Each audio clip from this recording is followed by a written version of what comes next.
Good morning. Morning. Morning. Now I'm starting to sing my daughter's song. 1, 2, 1, 2, 3. We are so glad that you're all here to join us for the Karen Calling Luncheon this year. We are very grateful to have our guest, Elizabeth, come and speak with us. I am going to leave the introduction of Elizabeth up to Carol. I just wanted to say welcome. We're glad you're here, and would you please be with me in a spirit of prayer? Holy God, we open our hearts to you this morning, knowing that you are behind all of the caring and the calling that we do. We know that you live within us and within all of those around us. And we ask that you open our hearts and let us see what we can do and what we can learn this morning on behalf of you. Amen. Welcome. Thank you. I would like to introduce Elizabeth, our group at the Karen Calling organization. We had, well, organization, but the group, steering committee has been working on this for about a year. We've been really thinking a lot about grief and how it affects all of us. And how do we, and I think our culture is not very good about helping us deal with death and grief. And so it gets kind of diminished. And so it leaves us, I think, really struggling with how do we really respond to that? We don't have cultural norms about how do we deal with this. And so we really thought it would be helpful for us to really focus this year on grief and how do we support one another in the grief process. So with that in mind, we decided to invite Elizabeth. Elizabeth is, I'll look at my notes here, is the Associate for Spiritual Wellness. She's not a pastor. Unfortunately, that slipped through the cracks. The St. Elizabeth Episcopal Church in Glencoe, and she meets people on a one-to-one basis, and as a spiritual companion, and also known as spiritual director. And she provides also other opportunities for the congregation for spiritual wellness and spiritual direction. She completed her training from the Spiritual Guidance Training Program at Siena Retreat Center in Racine, Wisconsin. Being a spiritual companion is a second or additional career for Elizabeth. Her primary career is a music director, actually with young children. Music educator, Oh, yes. music educator, sorry. Oh, maybe director. Director too. She teaches music in 2 private preschools in the area and is the director of the youngest choir at Christ Church. And actually, I've known Elizabeth for a long time because Elizabeth and her husband both staying with my husband many years ago in the James Crowd before they were married, right? We were married but no kids yet. Oh, yeah. So, anyway, we've known one another at least that long. Elizabeth and Richard have been residents of Wilmette for over 30 years and they raised 2 sons there. So welcome, Elizabeth. We're looking forward to it. Thank you so much for inviting me to be here. One little thing I just want to make sure before we get started is that everyone has a sheet, but some sheets have a yellow highlighted phrase, and I want to make sure there's a person for each highlighted phrase. So I'm just walking around to make sure that there's not a highlighted phrase without person. We'll be, aha. So actually, I'm gonna create this one. I'll give this one to you. Just a little thing in this one. I think let's see. You already have one. Yeah. Do you have a yellow one too? No. There you go. Oh, I do. Oh, you do? Okay, I'll have a yellow one. There we go. That's all 5 of them. Okay. Well, hello. Thank you. So, up here, including the reading glasses. So yes, I am a spiritual companion, also known as a spiritual director. And as a spiritual companion, I create a safe, loving space for people to explore their life and their relationship with God. In a meeting, I primarily listen, but I also ask gentle, open-ended questions that encourage reflection and awareness. I believe that we all have divine wisdom within us, but we do not always pay attention to that with all that's going on in our minds and in our lives and in our world, we need to make time to focus on that wisdom within. And talking with a spiritual companion is a wonderful way to do that. It's a kind of spiritual practice. The training to become a spiritual companion is very much about learning to listen. And I know you all have had some similar training to be in this wonderful committee. Are all of you on the Karen Calling Committee? I'm not sure.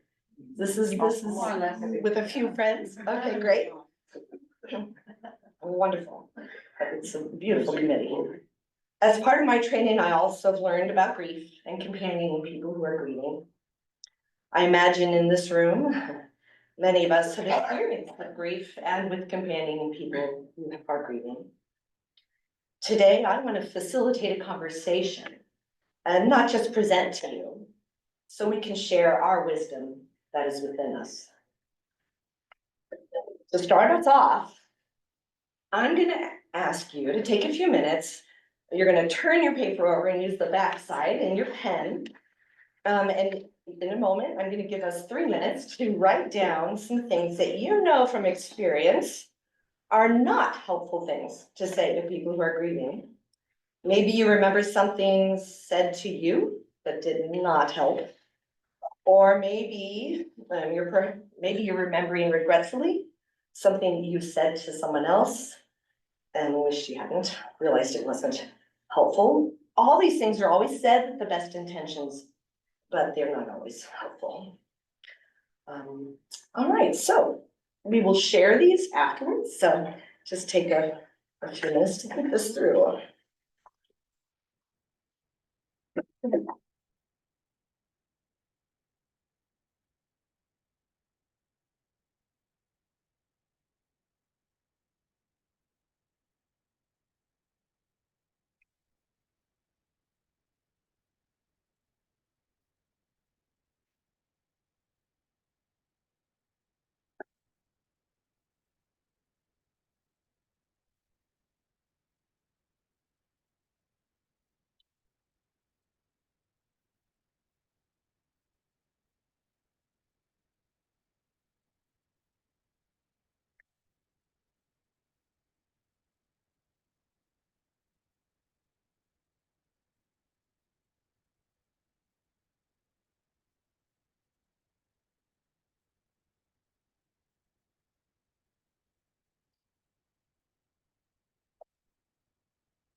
Okay.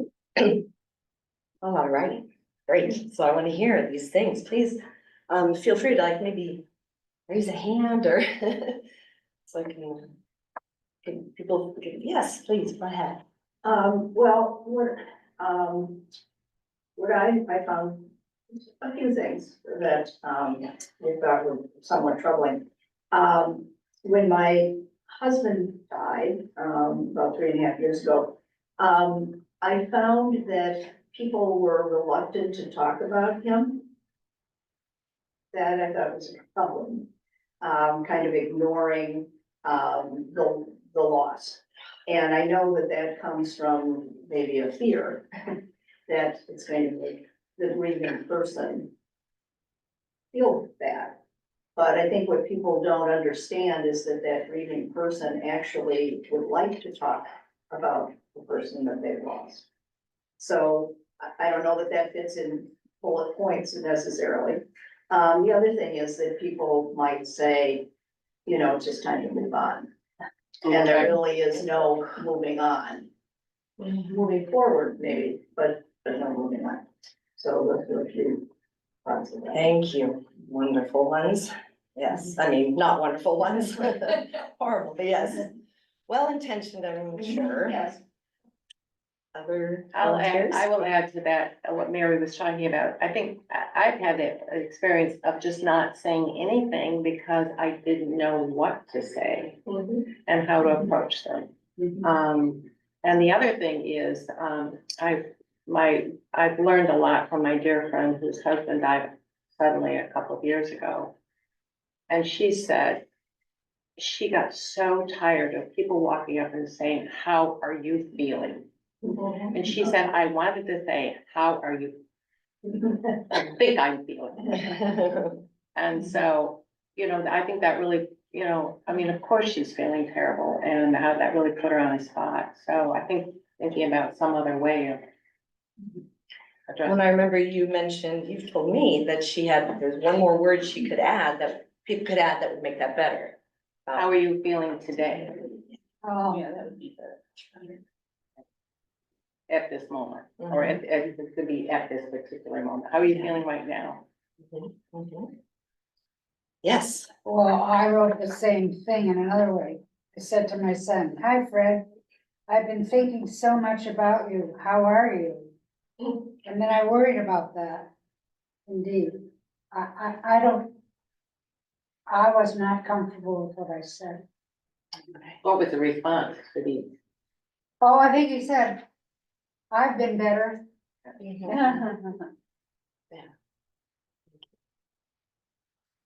So a lot of people are writing. Yes. Well, one thing that I've experienced, I mean, I've lost a few very important people. I think the hardest was my brother, the younger brother, when he was 55. This was about 8 years ago. So not only did it impact me, it impacted my dad and his wife and his kids. So it was kind of not like an elder person dying where you might more expect it. It was kind of sudden. But anyway, couple things. When I wanted to talk about it or whatever, some people just always bring the conversation to what it was like when their so-and-so died. Right. And that it was really, you know, so that I was doing the listening and trying to empathize with them, and I'm like, You know, just kind of is like, well, you know, I mean, they don't know what to say. They're trying to be empathetic and say, okay, this is how it was for me, but I never even asked them how it was for them, because I was kind of in the third of it. And then I particularly had, I have a couple of phrases I don't like, but before I do that, I'll just say in that instance, it was very hard. My sister and I are very different people. And of course, she was grieving a lot, but she's very closed and everything. So it was, and I was more like, I needed her then, but she needed to be on her own. And so took me a long time to be able to reconcile that kind of different approach. Because I know she wasn't trying to be hurtful at all, but it felt like she was closing me out. And my brother was like, you know, that with me. So that was hard when everybody's kind of grieving at the same time. But I agree, the phrase, "it's time to move on," I'm like, that doesn't help. How are you feeling? I mean, today makes more sense. But one trite phrase that I don't like, and people say it with the best of intentions, is you hear, "I'm sorry for your loss." I hear that so much, and I'm like, yeah, me too. So I know that they mean that well, and maybe they're just not very good with words, but it just seems like a very overused. What? That phrase is popular on TV, so. It's just so overused, I think.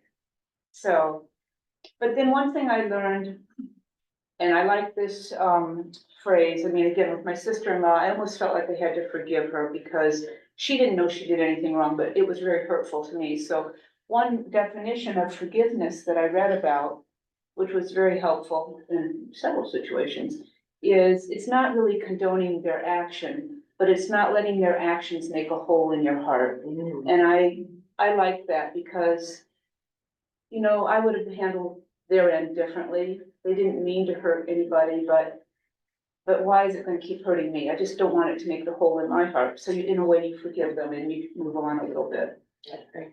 Wonderful, thank you. Mhm. Yes. Well, I had a daughter who died from glioblastoma, so many people would say, and not, you know, just off the cuff, well, at least she's not suffering anymore. And that was not.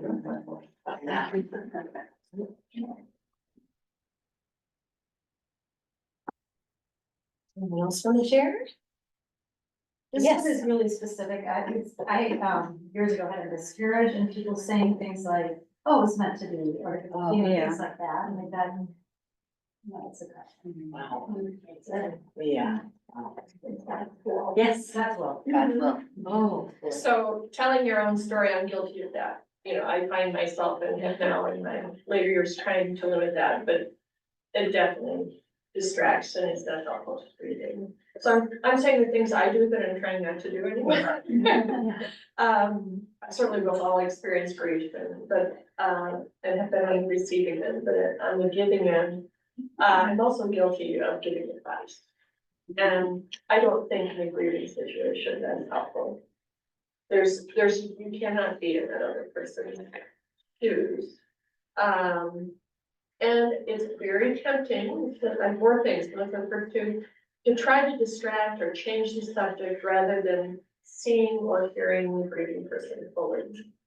It's just really hard to just, for me, maybe not for you, to just listen and see and be present. And then the last thing, and I'm very guilty of this, failure to try it all, to just kind of say, oh, I have nothing, I don't know what to say. I don't call to take the person out to lunch, you know, I know that this is the right thing to do, but it feels uncomfortable. Thank you, thank you. Yes. Can I just add a couple things? Yeah. Well, my husband came from an unusual family, but he had 3 older half siblings, 2 of whom had already died. They were in their 90s and my husband's in his 60s, so his dad kind of had a second family. Anyway, his half sibling died on Wednesday night. And we're very close to his daughter, but not to him necessarily, although there were no hard feelings or anything. But anyway, to his daughter, I did say something that I hope she took the right way. She had written that her father was expected to live about 3 weeks. He's been declining over the last year and a half, and this was on Monday. And I said, oh, Karen, I said, I hope, and she had employed hospice. I said, I don't know, I think that, I was trying to prepare her, and maybe she didn't want to be prepared, although I think she took me the right way. She said, Dad, I've been told Dad has just about 3 weeks to live. And I said, I hope he does. I said, he can't breathe. I said, don't be surprised if it comes more quickly. I said, maybe the best thing is for him to go peacefully and swiftly. I said that. I hope that she took it the right way. Well, anyway, on Monday, she writes, hospice tells me he has hours, not weeks. And I'm like, oh my God. So anyway, then she writes and says, Dad's died. And I mean, we have a very nice relationship. So I hope I didn't say something that was too in her face, but it was kind of like, Sounds like that she took it the way you meant it. yeah, I mean, who wants to suffer at the end of their life? And he couldn't breathe. So I mean, But I think that what you're talking about is what you were talking about. We are so prone to want to give advice. yeah. I hope I didn't I think overstep. sometimes that's okay. And, Sometimes it is, you yeah. know, I mean, I wouldn't. I think that's okay. I think, sometimes that person is looking for some support in that regard, so I didn't think of. It's kind of hard to know sometimes. It is. Yes. Yes, Andrea, it sounds to me like you were trying to offer comfort, not advice to me. That's not. I just, I'm really surprised because it sounded like he was gonna die within days and then it turns from weeks to hours and like, well, I thought it was a few days, but it was. Because, you know, that's hard for her. She's there pretty much by herself, and her brother and she are, not talking and there's some disrupts in the family. That makes it even harder. I had a couple of other things come to mind that I've heard of people saying that don't seem helpful. It must be God's will. She or he is in a better place. And God never gives you more than you can bear. But my top of the list was, for me, doing nothing. And it is what I am most guilty of. And it's because I'm afraid of saying the wrong thing. Or the right thing that's been heard too many times. Or even the, you know, how are you feeling? Maybe the person means today at this moment, but it's taken differently. And so being guilty of doing nothing. But I will say that when I had two losses in my family close together, I got so many lovely cards from people in this church and many people in this room. And sometimes I would kind of brace myself because I was in a very vulnerable place or something that wasn't right. I don't think there was one wrong note in any of them. So thank you all to everyone in this church because there's a lot of people doing it right. And I was so touched, like everyone who contacted me. And it made me resolve to be better about contacting others, but I can't say I've always done that. I think we're all, a good old card, you can't go wrong with that. Well, thank you. Okay, I know you all, there are more written down and I'll mention some, see if they're on your list. But why are these not helpful? They're not helpful because most of these, now there are a couple that were shared that actually experts say are helpful, so we'll talk about that too. But these responses are not helpful because they trivialize or dismiss the person's feeling of loss. Everything happens for a reason. God never gives you more than you can handle. It was just their time, I guess. It could have been worse. At least they lived a long life. At least they didn't suffer long. At least you have other children to focus on. Any sentence that begins with at least is not helpful. These responses can trigger anger or resentment in the person we're trying to help. People do say these things with the best intentions, but they really need to think first before they speak. A good rule to remember to avoid saying the wrong thing is to ask yourself, am I trying to fix it? Some examples of really trying to fix it are, don't worry, you will remarry. You're young, you can have more children.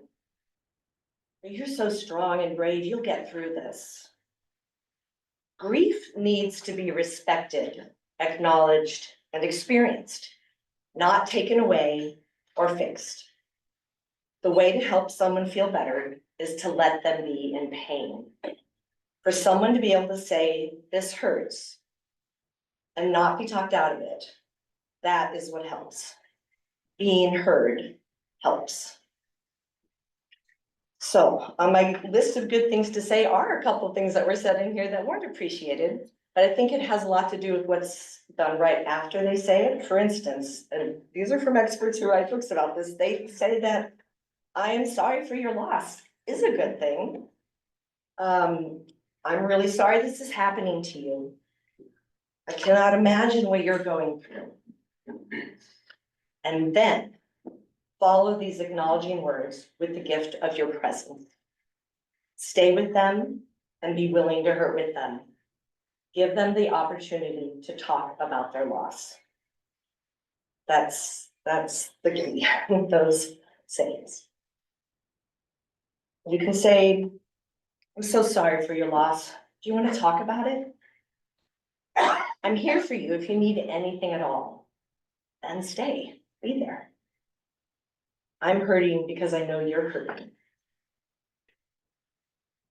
Can you can you all share some other ones, phrases that have been helpful that you remember? Or any additional ones? Like you said, how are you feeling today? That's lovely. I think for some people, how are you feeling is fine if you're ready to be there and listen. But if you say it while you're running off, not so great. Any other ones that come to mind that I didn't mention? Yes. Well, it's really not something I say, but if they're interested, I say, let's take a walk, and we walk. I like, and one friend became a very good friend, and we still walk to this day. So I like walking, but I never say, I never make them walk with me. I say, would you like to take a walk? Yeah, and then I bet you listen. Well, I do, yeah. Thank you. So you can turn your sheets over now. On the top is a wonderful quote by Parker Palmer. The human soul doesn't want to be advised or fixed or saved. It simply wants to be witnessed, to be seen, heard, and companioned exactly as it is. When we make that kind of deep bow to the soul of a suffering person, our respect reinforces the soul's healing resources, the only resources that can help the sufferer make it through. So also at the bottom of the sheet are a couple of books that I think are especially wonderful and recommend them highly. One is The Power of Presence, helping people help people. And When People Grieve. Right now from The Power of Presence by Doug Manning. He says the ear is the most powerful part of the human body. He refers to laying ears on people as divine healing. Love that. He writes, people in pain need presence more than they need information. Others' insights do not heal. Insights that heal must come from the hearts and the minds of the people in pain. We allow that to happen when we realize we are a catalyst and when we simply listen. The listening is not so simple, as we talked about. It feels uncomfortable sometimes. Listening involves a conscious choice to move our focus from ourselves to the other person. Truly listening to someone is one of the most loving things you can do. You mentioned people wanting to talk about their own experience. They're not listening, right? It makes them comfortable, but it's not really helping the other person. I'm wondering if you can all share some of the things you have learned from your training for this committee about listening. Do you remember any specific things that really help you when it's time to listen? Yes. Well, I recently said to someone, if there's anything I can do, call me. So what do you know? The next day she called me Great. and she said, can you go to breakfast? And we spent, I don't know, 2 hours in this restaurant. And she did all the talking. There you go. And it was very interesting, by the way.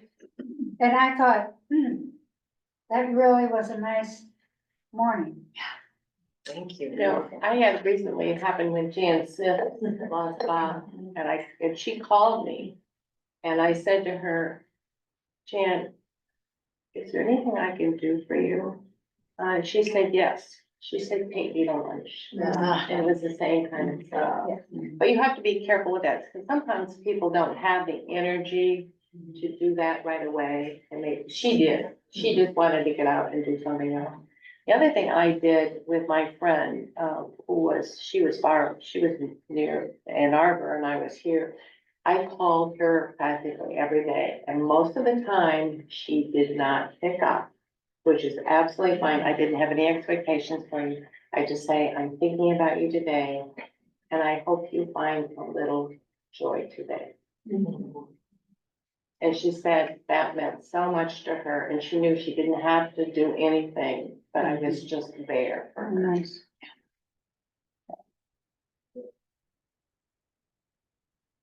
Well, I'm going to give you a little quick review of some tips for active listening.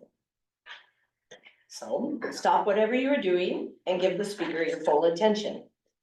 These days, a lot of people hold their phones or something, just put it down. Look at the speaker, use good eye contact. Mentally focus on the speaker and topic. Try not to get distracted by your own thoughts. Now, these are said and done. Do not interrupt the speaker or finish their sentence. Let them finish, and then you may respond. Listen with the intent to fully understand the other person rather than listening to respond. Sometimes we're thinking, what am I going to say back? You know, just listen. And this is a nice little acronym, COAL, C-O-A-L. Remember, be curious, be open, be accepting, and be loving. Do your best. This is also easier said than done, but it's really great. Do your best to release expectations, assumptions, and judgments, so you may be fully present to a person. It's just something I just think to myself whenever I need a little more focus on listening. No expectations, no assumptions, no judgment. And that accepting from Cole is really good.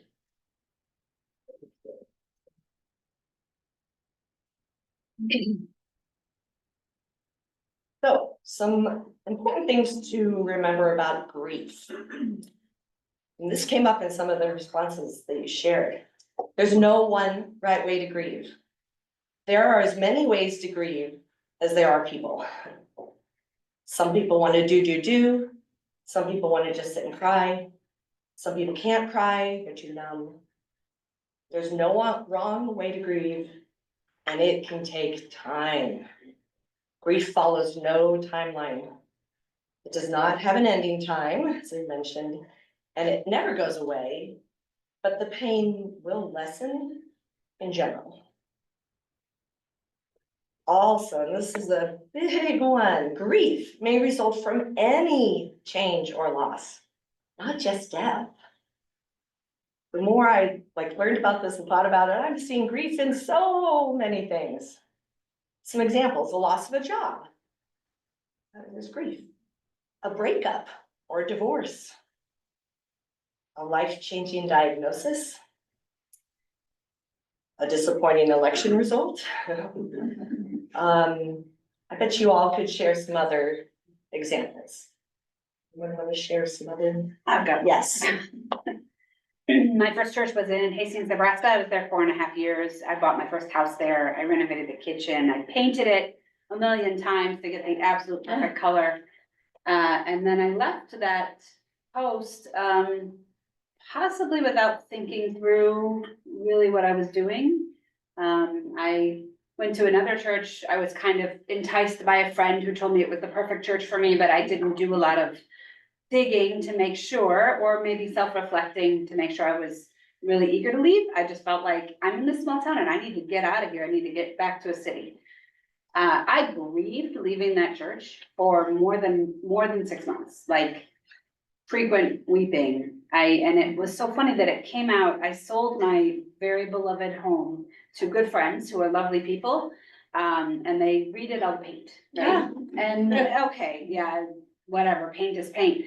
But he painted a 5-panel door. This was a 100-year-old house with some very nice features, including a 5-panel door. And I'm into woodworking, and I was like, you painted a door turquoise blue. I was in Kansas City with a friend who was visiting from Chicago, and I was in tears. And he was looking at me like, what is wrong with you?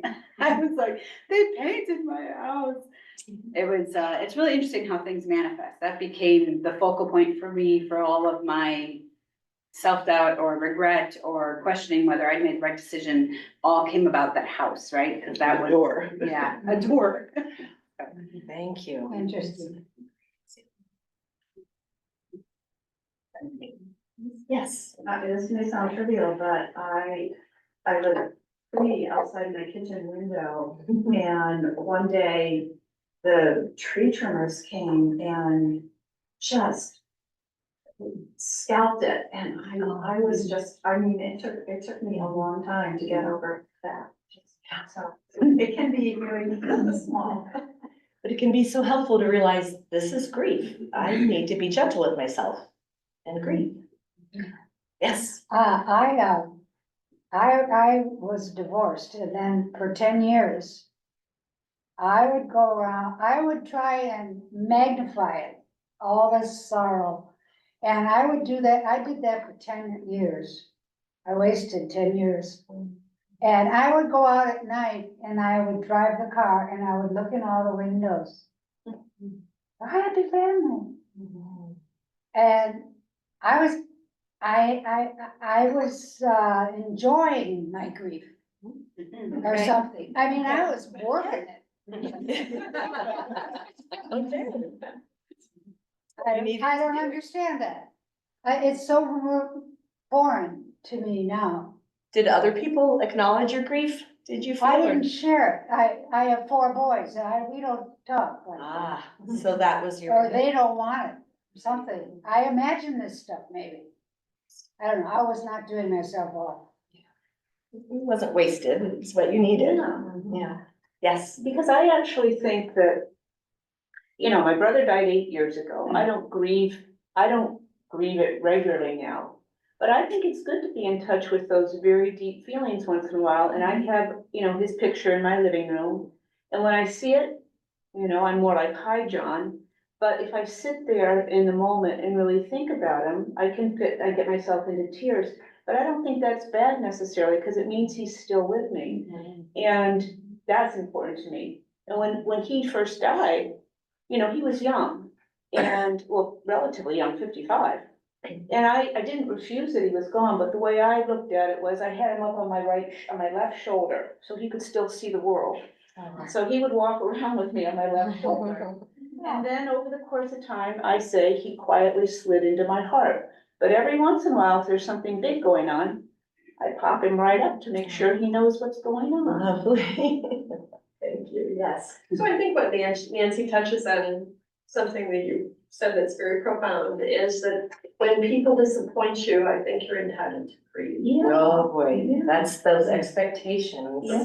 Sometimes we make our own expectations, particularly with children or spouses, and the disappointments are deep and hard, and who do you talk to about it? It's your own fault that your expectations are there. You know, you can get into a circle of not allowing yourself to grieve.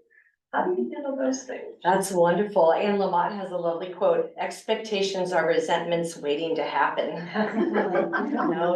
The more we can free ourselves, I mean, that's really a spiritual, it's a spiritual growth issue. I feel for all myself and for really everyone to free ourselves from expectations, because we are just setting ourselves up possibly for disappointment.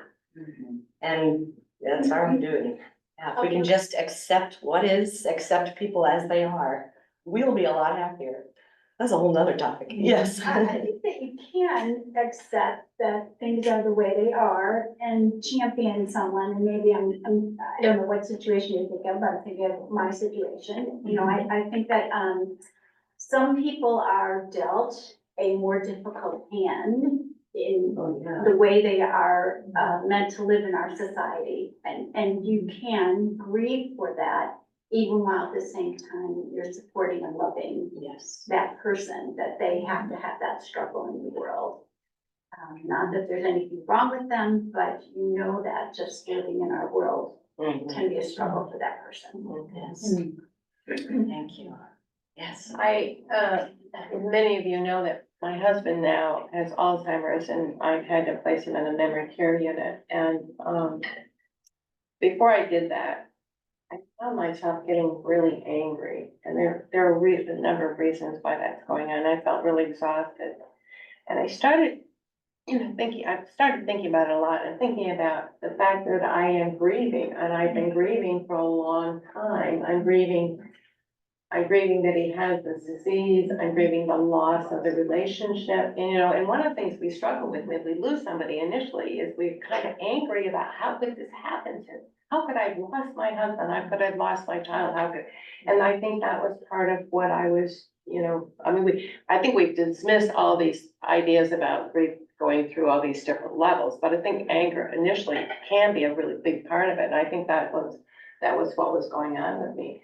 But I know now I'm exhausted part of it is dealing with him, but part of it is the exhaustion of dealing with the loss. And, I don't know if you've seen this book, but this is a great book for you to read, to understand, really understand, loss and how the brain, when we meet somebody and we develop a relationship with them, our brain gets programmed to have that relationship with them and have them part of who we are. They become our children are part of who we are. And then when they go off to college, whatever, we start to experience the loss of them not being there. Well, this is a really good description of what happens in the grief process. I mean, this is the research done by a researcher, is that when our brain has to totally reprogram, and it's exhausting for your brain. Your brain requires so much energy to function anyway. And if your brain has to really reprogram itself, when you lose that person. And I really experienced that, last week when I took John to the neurologist. The neurologist said to me, well, I'd forgotten what John did for a living. And I started explaining to him what John did for a living, and I looked at him. And I had to hold myself back. I could cry right now, just can't have it. And so it's really amazing to think about that. I think when you think about somebody else who's grieving, and for whatever reason, the tremendous expense it requires of the person to deal with that. It's a fabulous book. I also think about it too, as in stages.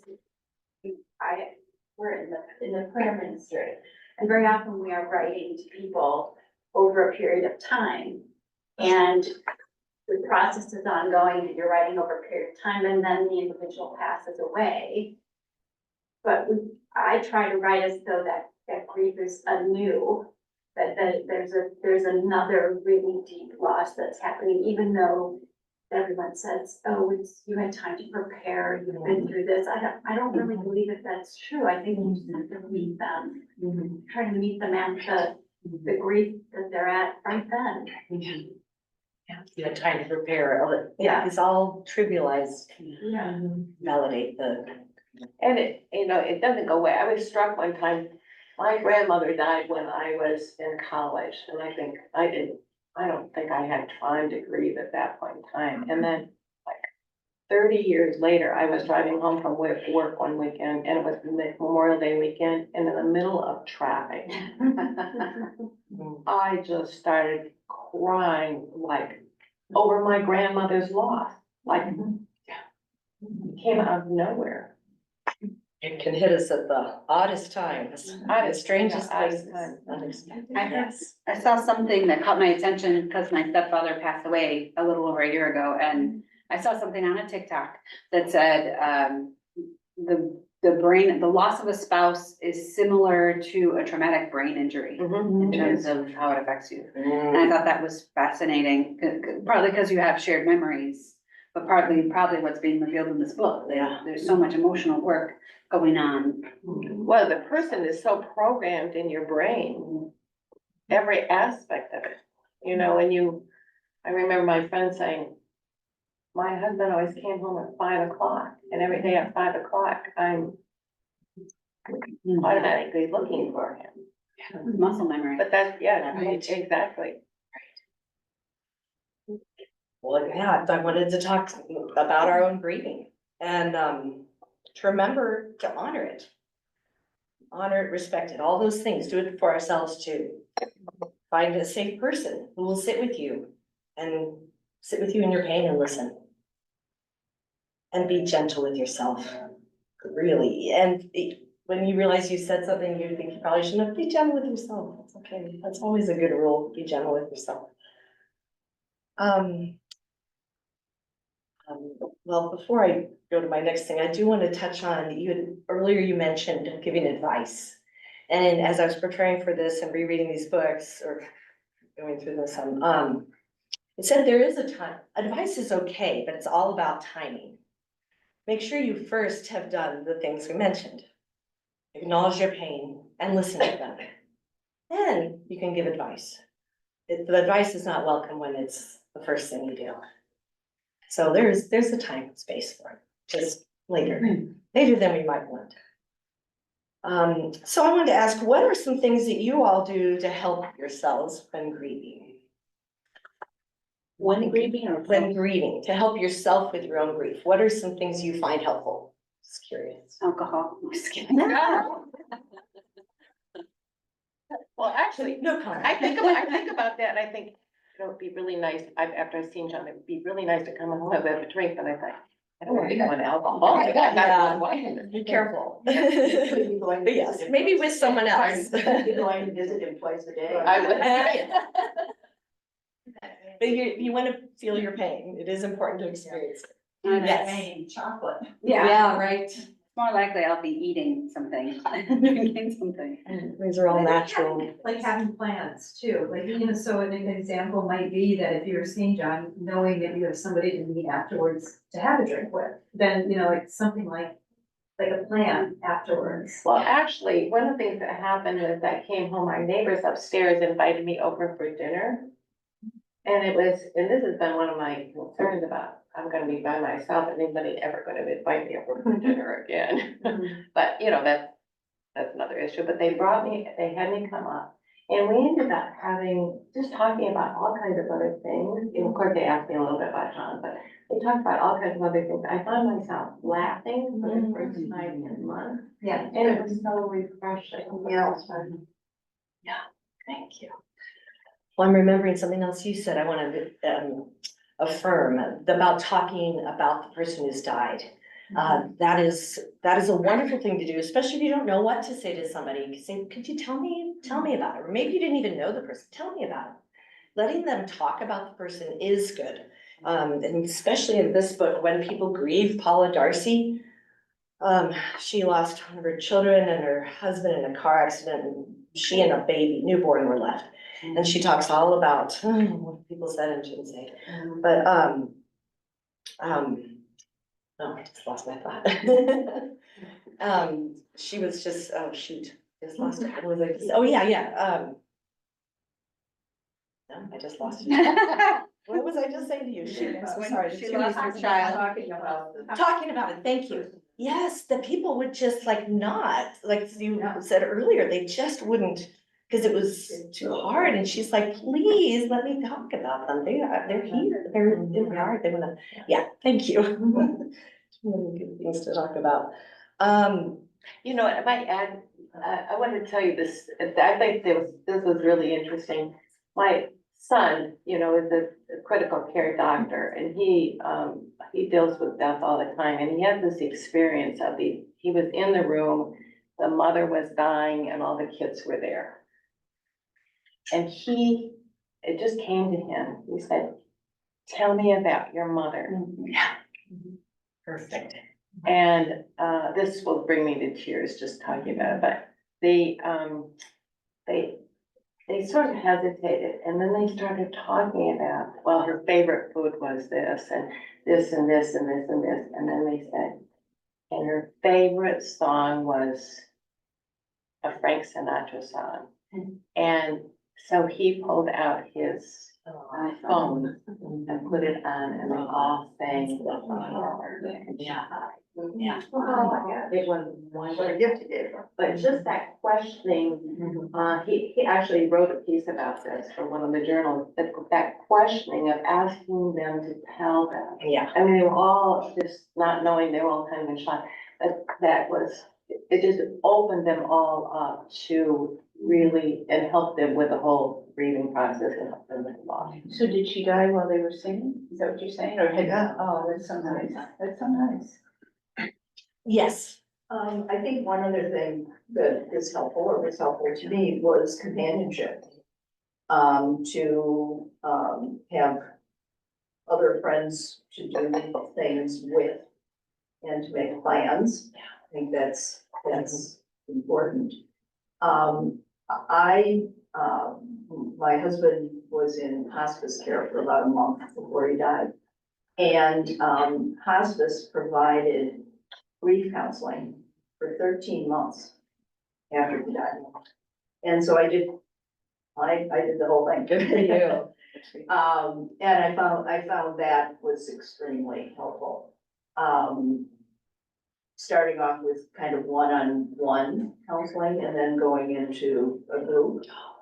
And, having other people who are going, and the first group was strictly spouse loss. And having other people who are experiencing the same things that you are, or experiencing them differently. And I felt that, and I think this was probably unsaid, but I felt like the goal of that was to get us from what we had lost to what we had. Lovely. And again, I found that all very helpful, and to be able to share, and to listen to other people and to understand what their, different issues might be in the grieving process. But I found, many things about that to be helpful. Yeah, you're acknowledging your own grief, like, just like we're Yeah. saying, other people need, you're doing that by taking care of yourself, going to those things. Yeah. That's wonderful, and you remind me, actually, I was gonna mention, going into nature, a lot of people feel that's very helpful with grief. And, my mother died and was in hospice a couple of years ago, and the grief counselor, the first phone call with her, she said, I'm gonna give you, well, she found out where I live in Wilmette, she said, I'm gonna give you a homework assignment. Go to the lake and just be by the lake. And I did, and there, it is amazing, goosebumps thinking about it, just water, just nature, so healing. And moving your body, walking, you talk about walking.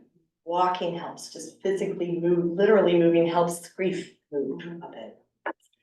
And you shared some wonderful examples of support. Oh, Andrea. Yes, more ideas, yes. This goes back to something that personally wasn't helpful to me is, after a service for one of my family members, I was near the water and that's what I really, really needed, was one of my favorite spots in the world. And having been to the service and being more of an introvert, I was really ready to just sort of commune with nature.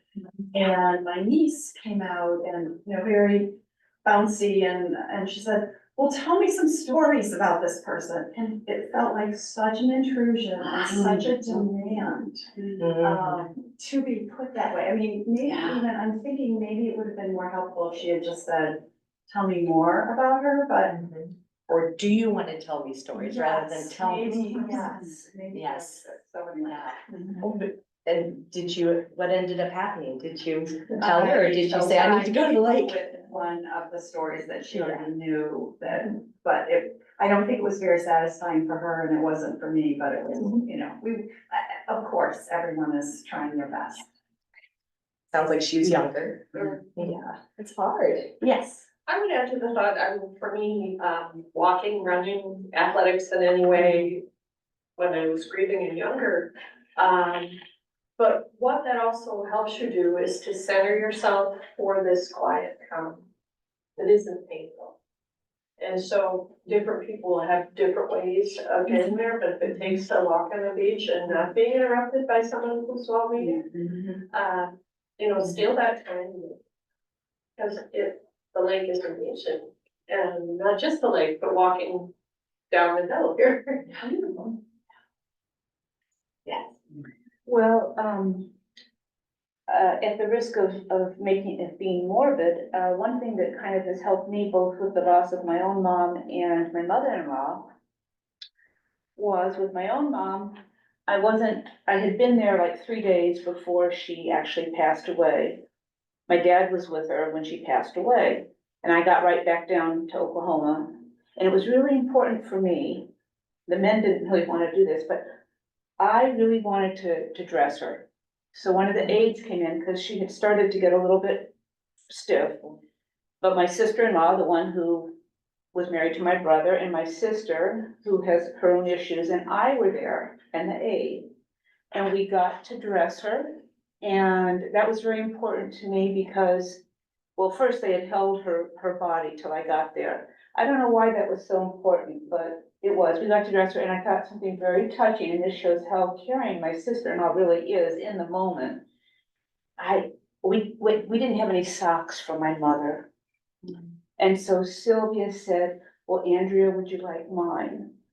So she took off her socks and we put them on Mom, and we said our goodbyes. I thought that was so nice, and we waved as the hearse took her away. But anyway, that was very special to me. And then when my mother-in-law died, my husband had been with her in hospice for 17 days out in Seattle, and again, went more quickly than we thought, and I barely got there in time. And I was so tired, I said, Bill, you go home with, it's his stepdad, but you go home with him, and I'm gonna stay with your mom. I don't like the fact that she's on her own here. And, so they went home, they were exhausted, and I stayed with her, and I told her, of course, she was not really with it at all. But I still talked to her and I said, Marjorie, I'm gonna stay with you tonight, and I'm right on the couch. If you need anything, as if she could ask, I said, you tell me. So I was dead tired, and I lay down on the couch and I was having trouble falling asleep, and I heard this gasp. And I got up, and my mother-in-law had passed away. So, and again, that was kind of unexpected too soon. But I called my husband and he drove the 45 minutes back, and together we dressed her. I gave him some hints on what would be appropriate. And we had an outfit ready for her for when it happened, and we dressed her, and the funeral fellow came over, and again, we waved our goodbyes. But in both those instances, I felt very, even though it was just the beginning of feeling like we were losing them, somehow that meant a lot to me to get to, I don't think I'm a control freak, but I just wanted to. Closure. Yeah, I just wanted to make sure that they got a proper send off. They deserve that. That's right. Thank you for sharing. Yeah. Well, we're gonna close by reading the Beatitudes for those who comfort. But first I want to thank you for your ministry. It's an amazing community. You're helping people feel God's loving presence through your presence. And your presence helps people to you. And please, there's so much more to say. Please remember to take care of yourself when you are doing this. It is hard. So you need to remember your own self-care after you are with somebody. And thank you all for sharing your thoughts and experiences. They've just been great. So what I've done, you'll see, some of you have highlighted passages and they're scattered around the room. So person with the first one can read it, and then the next, and so on. I'll start. Blessed are those who do not use tears to measure the true feelings of the bereaved. Blessed are those who do not always have a quick, comforting answer. Blessed are those who do not make judgments on the bereaved's closeness to God by their reaction to the loss of their loved one.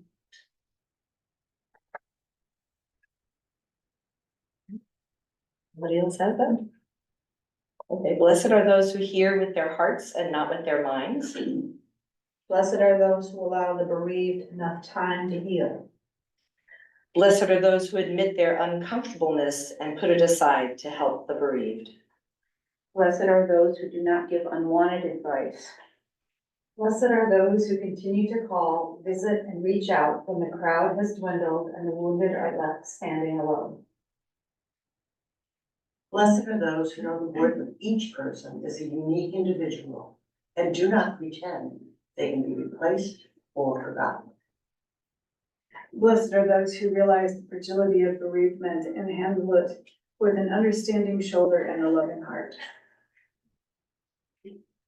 Thank you all. Thank you very much.